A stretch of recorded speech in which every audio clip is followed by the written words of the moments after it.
If you want to read this article, you can do so at justinstellman.com/A20. Your beliefs are just software programs that can be changed at any time. People have a misunderstanding that the beliefs that they hold are somehow a part of who they are.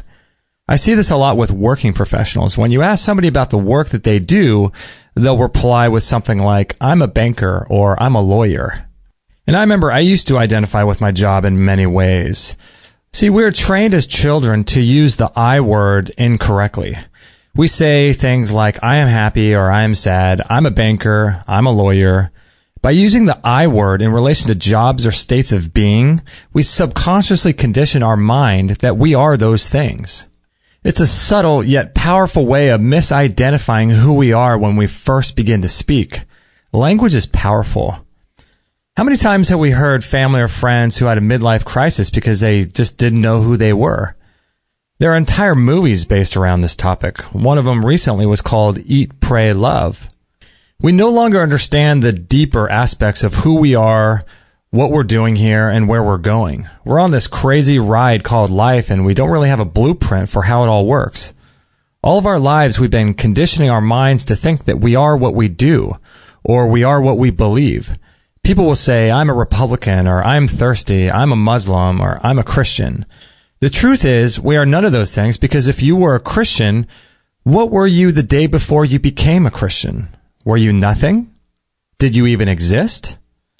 If you were to say, I was a non-Christian the day before I became a Christian, then I would say that you were a non-Christian as well as many other things before you became a Christian. If you say, I'm a Christian, you're saying that that particular label encompasses the totality of everything that makes up who you are. If you're a Christian, how could you be a man or a woman at the same time? You can't only be a Christian because Christians can be both men and women. We're not just one thing, we're many things all at one time. If you say you are a Christian, it's more accurate to say that that's one of the attributes that makes up a part of your current personality. In other words, you're not a Christian. You hold a belief that carries that label, but that's not who you are. The problem is one of self-identification. Because you think you are a Christian, you begin behaving and acting like people with that label would act. It's almost like you have no choice. For example, Christians and Muslims are usually offended by bad language or nudity.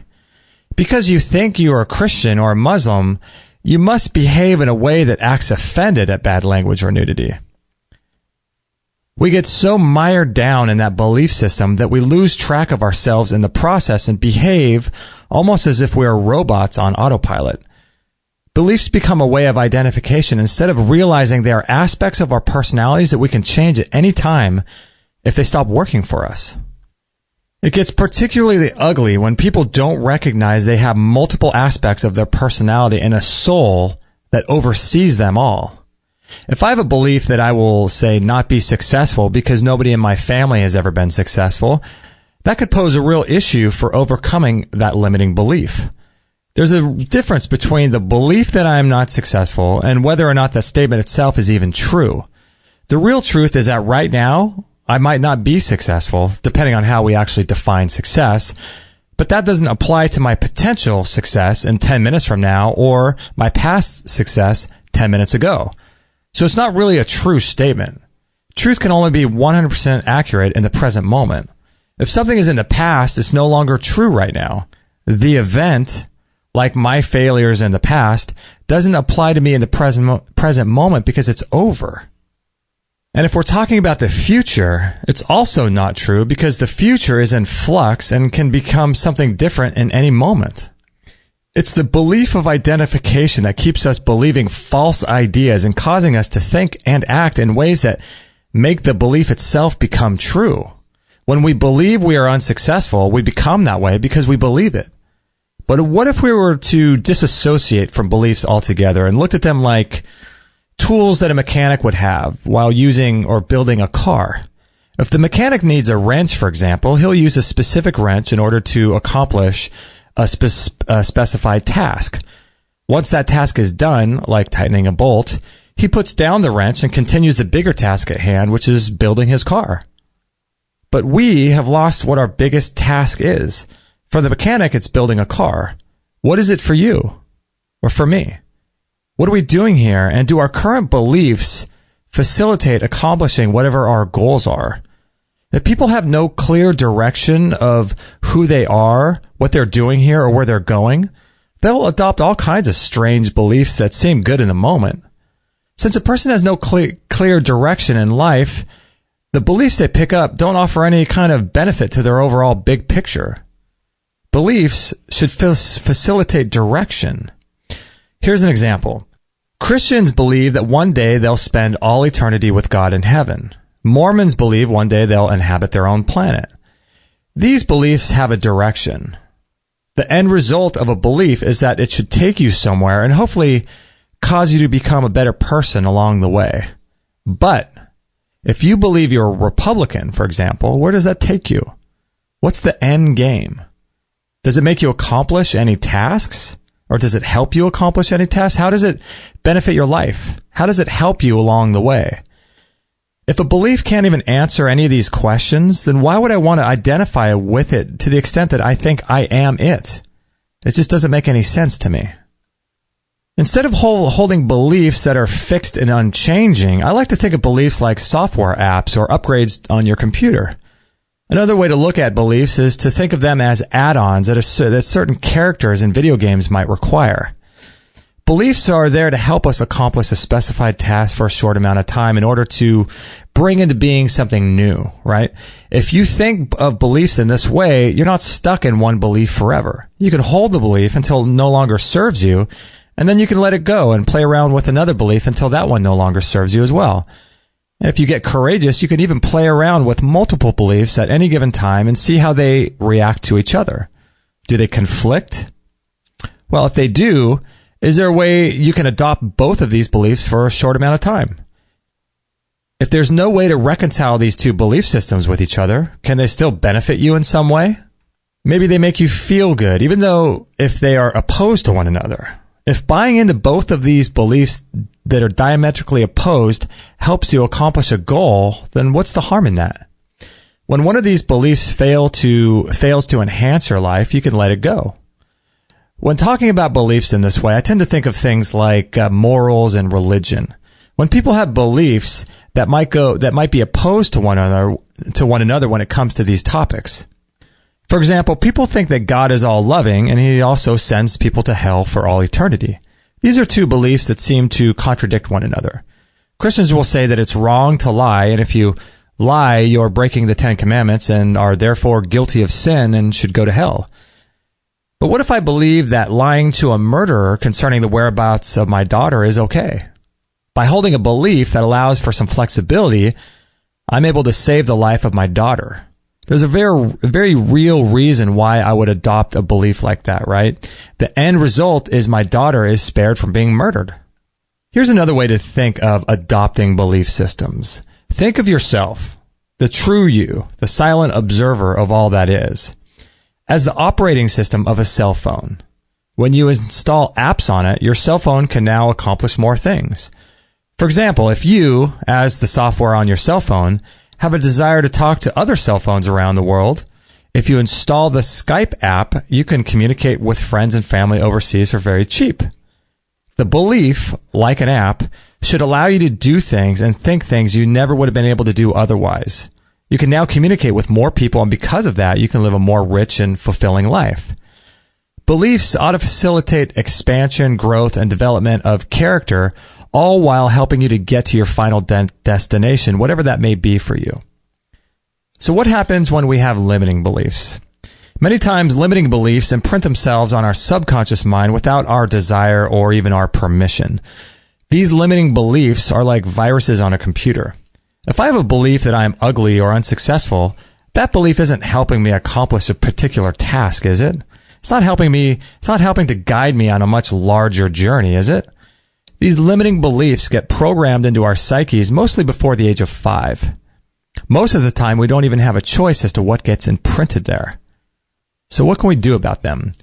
Well, we first must realize that we don't own any of these beliefs. They're not ours. They're there to resolve the issues from our parents or those that raised us. Recall healing is something you should look into in order to learn more about this concept. We don't have to believe our beliefs. We don't have to. We can change them at any time we want to. It's especially beneficial to take stock of the effects our beliefs are having on our mind and how these beliefs are actually changing the way we live our lives. A question you might want to ask yourself is, why do you believe your beliefs? If you are a video game character, adding on certain superpowers seems like a good thing to do, until you realize they might be limiting you. When they start weighing you down and hindering you from moving in the right direction to win the game, you can get rid of them, because they're no longer helping you to get where you need to go. In this video game example, you might be in a forest. If you know all of the wild animals have been killed, you don't need to carry weapons any longer because you have no enemies left. If you carry all of your guns, bows, and arrows, they're simply making it harder for you to move quickly and get to where you need to go, right? If you don't let old beliefs go, they can hinder you and even prevent you from making it to your final destination. The best way to stop believing old beliefs is to realize they are not you. When you stop identifying with a belief, it loses its power and it becomes much easier to simply let it go. It's still a process of letting go, but it becomes much easier. Feel free to pick it back up again whenever you need it, just like you would with a tool. I also recommend using subliminal programming or techniques like creative visualization to help clear out old belief patterns that are holding you back. Reprogramming your subconscious mind can be extremely helpful for allowing you to gain power over your attitude and your beliefs. It's very important to reprogram your subject mind to help clear out limiting beliefs that are holding you back. These would be similar to carrying around all kinds of useless weapons when you're in the forest. When you reprogram your subconscious mind, suddenly you can realize you no longer have a need for these weapons. But what do you do about belief systems you might hold that aren't limiting? These could be the belief that you are a man, you're a woman, you're white, you're black, or something else, or that you're a vegan, or maybe you're an American. These beliefs don't limit you on a soul level. They definitely limit what you can and cannot interact with on a physical level. When you have these beliefs that are neutral, it's important to realize that you, at a soul level, are none of them. But you can use them as needed. If you're a vegan and want to date a vegan girl, you might tell her you're a vegan. But you realize you're much more than that. The danger comes when you are completely overtaken by a belief. You let the belief own you rather than allowing it to be a small part of how your personality expresses itself in the physical realm. You might choose to consume a vegan diet forever, or for a certain amount of time. Then you can let that go and adopt another belief pattern that helps you reach an even higher level of health, if that's possible. The idea is to think about belief systems not as who we are, but like sets of tools helping us to reach a higher goal. When you figure out what your higher goal is for yourself, you can more easily install belief systems that will help you achieve it. When you stop identifying with your beliefs, debate with other people becomes almost impossible. Other people get their egos hurt because when they try to debate you, they're identifying too closely with their belief pattern. People get hurt and they get angry because they think they are their beliefs. I've found that holding beliefs lightly and letting them serve me instead of me holding on to them for dear life has really helped me to detach from them and realize I can have a complete freedom to believe anything I want for however long I want. It also gives me the freedom to let go of beliefs when they no longer serve me. It seems to make a lot of sense to me to challenge all of my old belief patterns and let the ones that no longer serve me simply drop away. I feel lighter and more at peace with myself, realizing I have more freedom in this regard than I ever thought. If you want to comment on this article, check out the links or the pictures in it. You can do so at